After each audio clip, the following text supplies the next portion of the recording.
Hello, I'm Jenny Zell presenting an informative analysis of the social penetration theory. Social penetration theory was developed in 1973 by psychologists Erwin Altman and Dalmas Taylor. In a paper for Rutgers University, authors Amanda Carpenter and Catherine Green defined social penetration theory as the process of bonding that moves a relationship from superficial to more intimate. Social penetration is specifically accomplished through self disclosure, or the purposeful process of revealing information about oneself.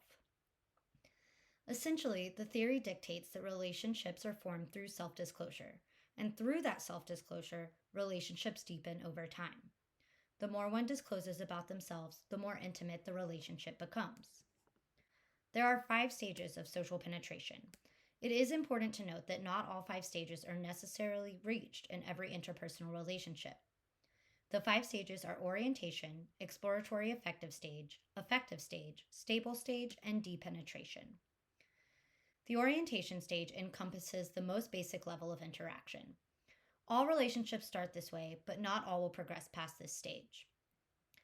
Conversations during the orientation stage consist of small talk, or topics that adhere to social norms, meaning one might discuss the weather or reveal information about themselves that is part of their public image.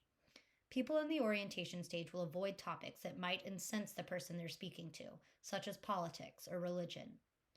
Conflict and negative views are also withheld during this stage. People are using first impressions, such as style of dress, to make judgments on whether to further explore the relationship.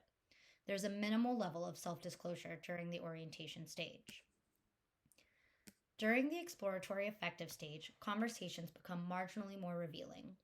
People might begin to talk about basic likes and dislikes, such as food, music, or movies. Basically, topics that begin to reveal aspects of one's personality, but are still fairly surface level and in line with the public self. Many relationships will never move past this stage. Think of interactions with coworkers or neighbors. You might see them daily and interact with them, but the substance of the conversations generally remain fairly innocuous. Once you've reached the affective stage, disclosure becomes more personal and intimate. This is the stage where romantic relationships start to form. It can also denote the strengthening of friendships. As you become more comfortable disclosing personal information about yourself, you also become more comfortable in revealing your personality. That is, you might start to infuse specific speaking or writing styles. You might also become less circumspect about your humor and feel safe being sarcastic, giving nicknames, or forming inside jokes. Consequently, this is also the stage where conflict might become a part of the interpersonal relationship. People begin to feel safe arguing or criticizing one another, as the information they've disclosed up until now has all been well received and a sense of security in the relationship is forming. The stable exchange stage is basically reserved for romantic relationships, close friendships, and close family members. During this stage, intimate details flow freely during conversations. Because you might feel better equipped to predict a person's reaction to the disclosure, you feel a lot more comfortable in revealing the deepest, most private layers of yourself.